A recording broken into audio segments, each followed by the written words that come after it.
खुश आमदीद। कैसे हैं? उम्मीद करते हैं बहुत खुश होंगे। जरा ये बताइए, ये क्या है? आप कहेंगे ये तो ऑरेंज है। हाँ, अगर आप अपनी फिजिकल आंखों से देखेंगे, अपनी स्थूल निगाहों से देखेंगे तो ये ऑरेंज ही दिखाई देगा। मगर क्योंकि हम इसे स्पिरिचुअल आई से देखते हैं, हम इसको गैबी निगाह से देखते हैं, सूक्ष्म निगाह से देखते हैं, तो ये हमको ऑरेंज नहीं, हमें ये अपना ओरिजिन दिखाई देता है। हमारी शुरुआत, हमारी उत्पत्ति और कैसे ये हमको हमसे जोड़ देता है। कोई फर्क दिख रहा है इसमें? कुछ नहीं ना। ये एक पीस है ऑरेंज का, जो एकदम एकजुट है। कोई फर्क नहीं, कोई डिफरेंस नहीं है। ऐसे ही हम में भी कोई डिफरेंस नहीं था। हम सब भी रूहानी तौर पे भाई भाई ही हैं, रूहानी तौर पे एक ही हैं। तो ये फर्क ही कैसे शुरू हुआ? चलो देखते हैं इस ऑरेंज का ओरिजिन। फर्क ऐसे शुरू हुआ कि जब इसके ऊपर की कोटिंग हट गई, मतलब जब हम अपने रूहों के रब से, उस परम आत्मा से सारी आत्माएं जब अलग होने लग गई, अपने कहते नहीं अस्तित्व को भूलने लग गई, अपने ओरिजिन को जब भूलने लग गई, जब उन्होंने अपने ऊपर से सुप्रीम नाम का जो कोटिंग थी उसको हटा दी, तो उन्हें बहुत सारे डिफरेंस दिखाई देने लग गए। अरे ये तो एक था ना, इसमें इतने सारे टुकड़े कहाँ से आए? और टुकड़े ऐसे कि टुकड़े होते ही जा रहे हैं। कितने धर्म बढ़ गए ना। अभी तो ये जब ऐसा था तब तो इसके अंदर टुकड़े नहीं थे। ये टुकड़े कहाँ से आए?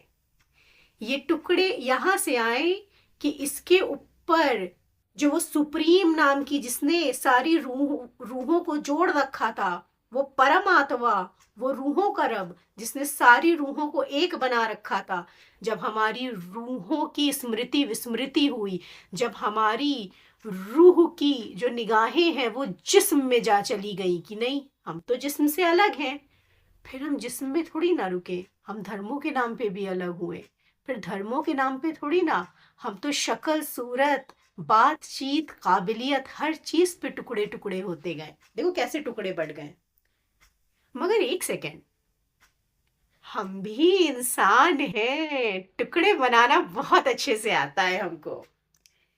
फिर हम इतने पे नहीं रुके, फिर एक धर्म को लिया हमने। देखो कितने सारे धर्म बढ़ गए ना इसके अंदर। फिर एक धर्म आया, एक धर्म को भी जब तोड़ा तो उसमें न जाने कितने पल्प्स दिखाई दिए। इसमें भी सब सेक्टर्स निकल आए, इसमें भी टुकड़े निकल आए।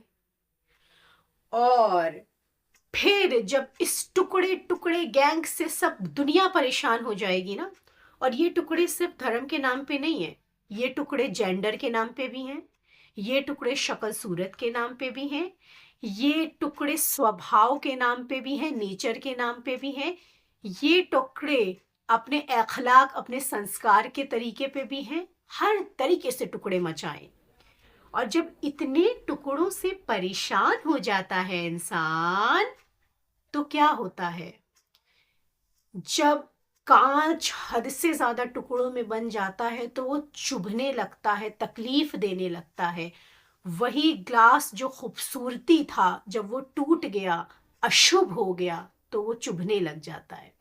उसी तरीके से अब क्या हुआ, जब परेशान होने लगे तो लगा अब क्या करें, अब तो किसी एक से जुड़ना होगा। बस ये देखो, सबके अंदर से एक ही चीज निकली। क्या निकली? बीज। सबको अपने बीज रूप से जुड़ना होगा, सबको अपनी सीड से जुड़ना होगा। जिस तरह से आप एक्सपेंशन में चले गए, उसी तरीके से आपको ओरिजिन में जाना होगा। ये है इसका ओरिजिन, ये है इसका बीज। इस बीज से ही ये निकला और इसी से ये गत मची। तो हमें कहाँ लौटना होगा? हमें अपने ओरिजिन पे लौटना होगा। सबको दोबारा से एक करने के लिए हमें अपनी बीज पे लौटना होगा। हमारी बीज क्या है? हमारी बीज है हमारी रूहानी कंडीशन, हमारी आत्मिक स्थिति। आत्मिक तौर पे हम सब भाई भाई। ना तो जेंडर बांट सकता, ना तो धर्म बांट सकता, ना शक्ल सूरत बांट सकती, ना ही किसी भी तरीके से आपका बंटवारा किया जा सकता है। क्यों? क्योंकि ये तो पॉइंट ऑफ लाइट है, ये तो चमकती हुई रोशनी है, ये तो नूर है, और वही सब के अंदर है। यहां तक कि इसे तो उम्र भी नहीं बांट सकती। एक छोटे बच्चे के अंदर भी वही मौजूद है, और एक बुजुर्ग के अंदर, एक वयस्क के अंदर भी वही मौजूद है।